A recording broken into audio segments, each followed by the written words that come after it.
গবেষণায় মেলবোর্ন থেকে ডাক পেলেন বসিরহাটের মেয়ে শর্মী সর্দার। অনলাইনে পরীক্ষা দিয়েই বাজিমাত করেছেন বসিরহাটের কচুয়া আমতনা এলাকার কৃতি ছাত্রী। লিভার ক্যান্সার নিয়ে গবেষণা করতে চান তিনি। শর্মীর আশা, একদিন গবেষণায় সাফল্য আসবেই। মানুষের জন্য কিছু করার ইচ্ছে রয়েছে এই বাঙালি কৃতি গবেষকের। উত্তর 24 পরগনার বসিরহাটের 2 নম্বর ব্লকের কচুয়া গ্রাম পঞ্চায়েতের আমতনা এলাকার বছর 27-এর যুবতী শর্মী সর্দারের গবেষণায় আলাদা কিছু করার বরাবরই ইচ্ছে ছিল।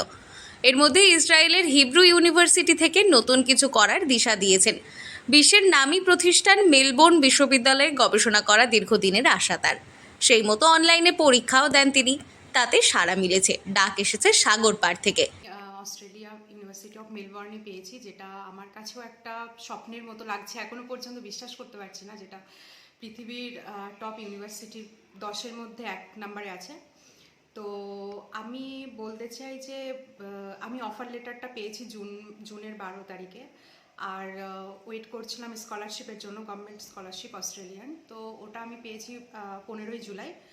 ভিসাও আমি পেয়ে গেছি। তো এবার যাওয়ার উদ্দেশ্যেই রওনা হওয়ার পালা। আমার আগেও গবেষণা ছিল ক্যান্সারের উপর, ব্রেস্ট ক্যান্সারের উপরে। তো এবার আমি করতে চলেছি লিভার ক্যান্সারের উপরে গবেষণা। জটিল প্রযুক্তিকে সরল করার মন্ত্র শিখেছেন তিনি। সেই মন্ত্রের জাদুতে বিশ্বের জনপ্রিয় প্রতিষ্ঠানেও সাড়া ফেলতে সফর শুরু করেছেন।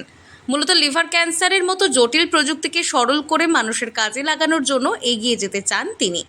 চলতি বছরের শেষের দিকে কোর্স শুরু হবে, তারপরে স্বপ্নের প্রতিষ্ঠানে যোগ দেবেন। তার আগে উচ্ছ্বাসিত তিনি। হ্যাঁ, এটা তো আমার আনন্দের খুব গর্বের বিষয়। আমাদের গ্রামেরই গর্ব।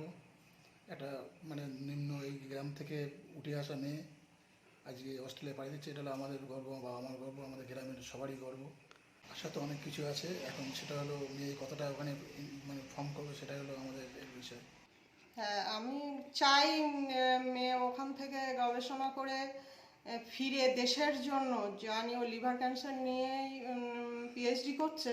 তো ওখান থেকে ফিরে এই লিভার ক্যান্সারের উপর এখানে দেশের মানুষের পাশে থাকে, দেশের মানুষের যারা যেসব মানুষেরা এই রোগে আক্রান্ত তাদের পাশে থাকুক।